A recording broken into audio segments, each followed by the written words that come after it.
Good morning. I'm Elon Wurtzel. I am the chairperson of the Planview-Old Bethpage Chamber of Commerce's Spring Fest for 2022.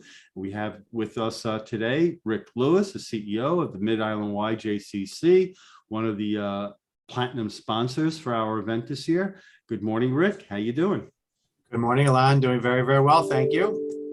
It's great to have you here, and the Chamber really appreciates your support this year and all the years that I've been associated with the Chamber. It's been a great collaboration, and we're going to take a few minutes today, get to know a little bit about you and what you do at the Y and the important work that you guys do.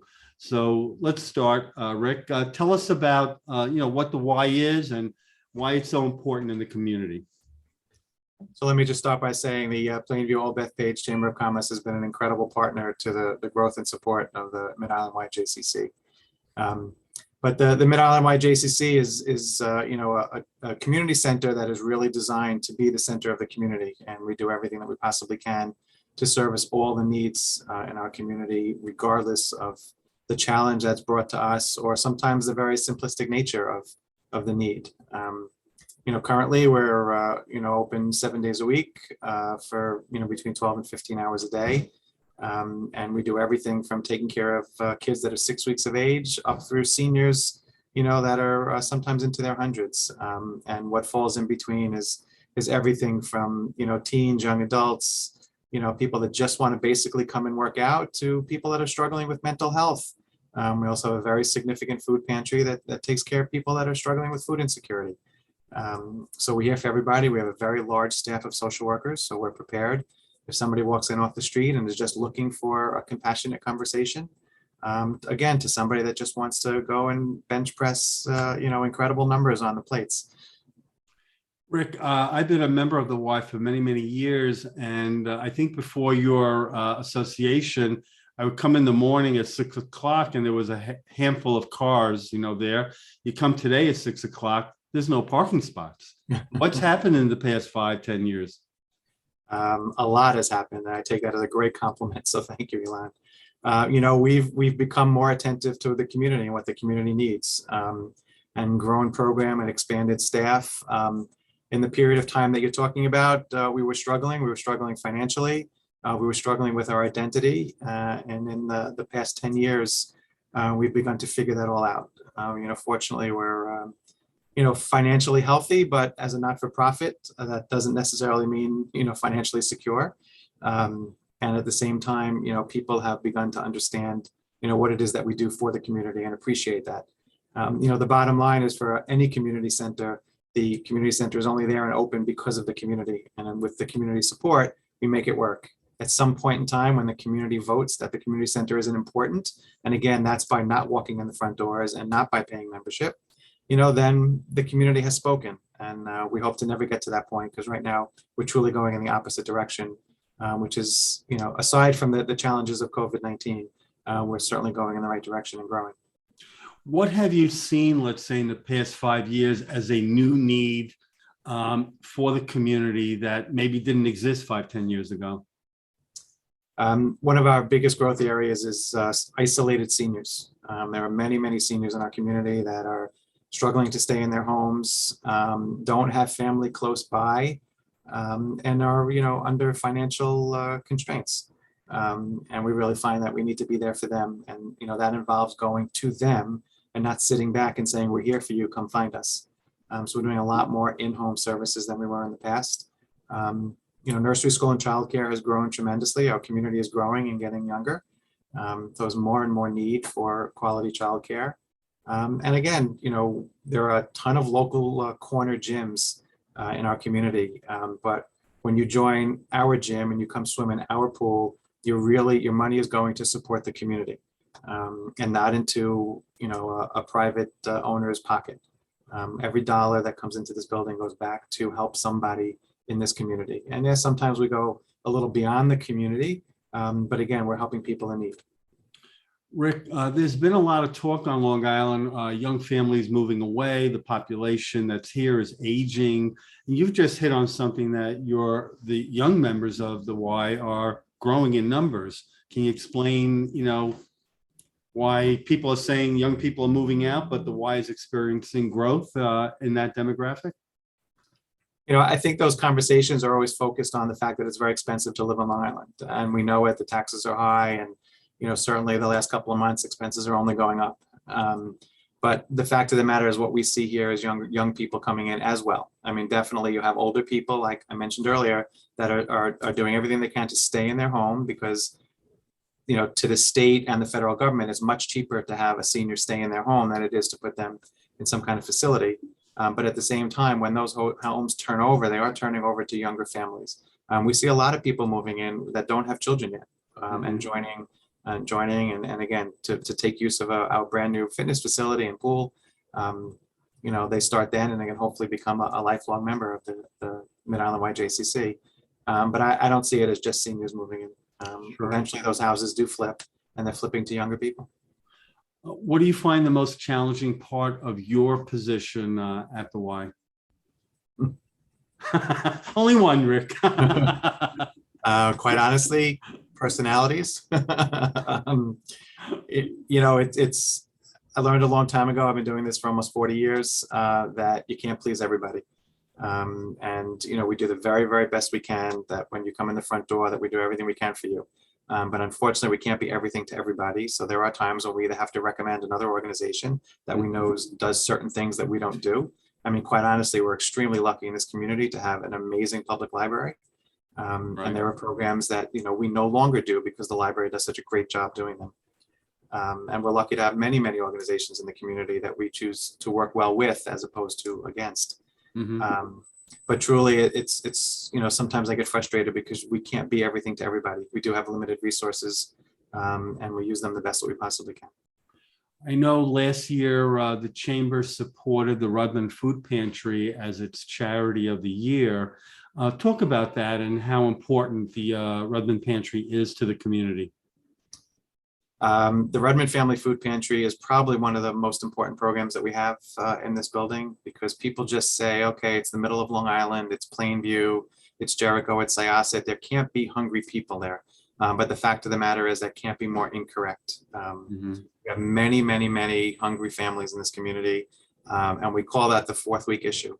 There are many two working parent families that just struggle between their mortgage and their property taxes, and all of the things that we all want to do for our children are very, very expensive. And sometimes you put those two salaries together and they still struggle come the end of the month. And we see many of those people that come to the food pantry so that we can help them. We do everything we can in as dignified a way as we possibly can. So in many cases, you'll see people walk in the front door who are volunteers delivering the food to people's homes, or they could be the actual recipient taking the food home. But what we also do sometimes is we put it into grocery food bags, so that when they get home, it appears to their children that they went food shopping. And then the Rudman Family Food Pantry does so much more than that. I mean, we do a 101 program with kids so they understand what food insecurity is about, because it's important for them to learn it and understand it at a young age. We provide services and food to probably 12 to 15 other pantries in and around Long Island, some of our local churches in Syosset, over here in Plainview, some synagogues. We work with many, many other organizations. And probably one of the most proud thing that I enjoy saying is we're the pantry to the pantries. We get so much incredible support from this community that we have the ability not only to help people directly, but also to help people through other pantries. And that's really how far and wide the issue is for Long Island. It's an important issue, and I'm glad that you're addressing it, and the Chamber was able to help at least last year and really highlighting the good work that the Y and the Rudman Pantry does. Rick, I'm a 25-year-old. I finished college. I don't know what I want to do, but I say, hey, there's a Y in Plainview. What are the career opportunities that you might offer for someone like that? It was so long ago for me, I don't remember. The fact of the matter is that getting involved in a JCC is an incredible career. It takes time to build. There are many, many entry-level positions. And it had, JCCs in general have a reputation of being low paying, and maybe they do start out at entry level. But there's a career here. There's a tremendous career and doing incredible things for the community as a social worker, to, operate and oversee some of our programs. We have the largest Jewish day camp on Long Island. It was run by an incredible camp director who's made a career of running camp and being incredible at doing it. The teen services that we provide are run by also a director who's a young man beginning to figure out his career and has decided that to work in the JCC world is great. You eventually get to the point where you make a nice living. You can enjoy a family, but then enjoy the benefits of belonging to a JCC. Many of that comes with free services or reduced fees, reduced costs for services. A lot of flexibility, but it also works. Involves nights and weekends as well. So there's definitely a trade-off, but there's tons of opportunities. And for some people, I know many, they start out as a lifeguard in high school and college, and they just grow to love it. And then they stick around and make great careers being aquatics directors. Right. There's many, many ways to make it into a wonderful career. We've been dealing with the pandemic and COVID, for 2 years now. How has the Y adapted to the challenges of the pandemic and still remained open from day one? I will have to say, in all fairness to the federal government was a significant boost in allowing us to stay open with PPP loans and other sources of opportunities. But the bottom line is that the Mid-Island JCC never closed our doors. We were here, the minute, as an essential service, we were here. The food pantry, kept moving. We shifted many, many programs to virtual. The minute the governor said that we could be open for swimming or fitness, we were open. We never closed our early childhood center completely. We stayed open for essential workers. We were here to receive phone calls, any community need. We opened up our Here For You, email and phone line so people can reach out, and they immediately receive phone calls back, whether they were bored and lonely or hungry or whatever it might be. One of the nicest parts, and it's hard to say there's anything nice about this pandemic, but the amount of volunteers that came out of the woodworks to do something good really was incredible. And we were able to do a lot of shopping for people that either were afraid or unwilling to leave their homes. We were willing to, again, make friendly phone calls to people on a regular basis, reach out to all of our senior members and anybody that needed help.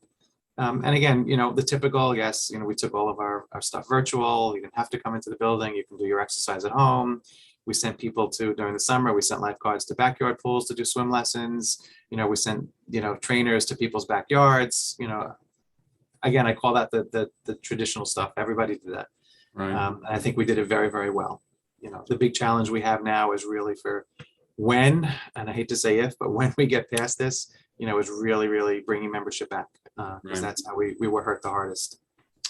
Have you found that membership has declined since the onset of the pandemic? Membership took a significant hit, almost 50% down in March of 2020. And again, understandable, and has definitely done a consistent climb. Again, a little back and forth. This past January wasn't a great month with Omicron. And January is usually a very, very busy month with New Year's resolutions. But hopefully when we get past Omicron, people will say, hey, I made that resolution December 31st or January 1st. I got to get to the gym. Exactly. And if you're going to go to a gym, really have, our gym has everything that you need. You should be coming here. Rick, I know that recently, not so recently, but you've also taken on the leadership at the Suffolk County, Jewish JCC. When do you have time to sleep? I don't. I don't sleep very much. So you're like the Beatles. You work 8 days a week, right? Exactly. Yes. Is it only 8? Yes. So I did. It's about 2.5 years ago that the management of the Mid-Island Y took over the management of the Suffolk Y JCC in Comac, and it was done. We were asked by UJ Federation to take that bold step, and it was because the Suffolk Y was in very, very serious financial condition and definitely on the verge of closing. And what I'll say is, 2.5 years later, it's in much, much better shape. One of those areas where one could say that maybe COVID helped it a little bit. And, again, out there, we just did a complete renovation of the fitness center. And it's a fabulous facility that really does just about everything we do here in Plainview. And in some cases, there's more and better out in Comac, for a variety of reasons. The agencies really are very different, although they are very similar. Right. And I don't sleep. I don't really do. Well, I know my son and daughter-in-law and grandson, they are members there. They love it. So it's good to hear that that's been rejuvenated, Yeah. by you and your staff. Rick, going to shift gears a little bit and just ask you, what's one thing about you that people don't know? It's a tough question. I don't know if people know I really do enjoy my run every morning. I don't run for great distance, but I like getting out early and just clearing my head. I don't listen to music. I just get lost in my own thoughts. I also like to pay attention to the cars that are driving by me because I run in the street. Exactly. You can't get hit by one of those. Right. I would say the two things are probably that by the time I get home at night, I hate even looking at a telephone. Number one, and I really just enjoy sitting on my couch doing nothing. All right, I'm going to give you another tough one. You're on a desert island. You can have one book, one food, and one activity. What's it going to be?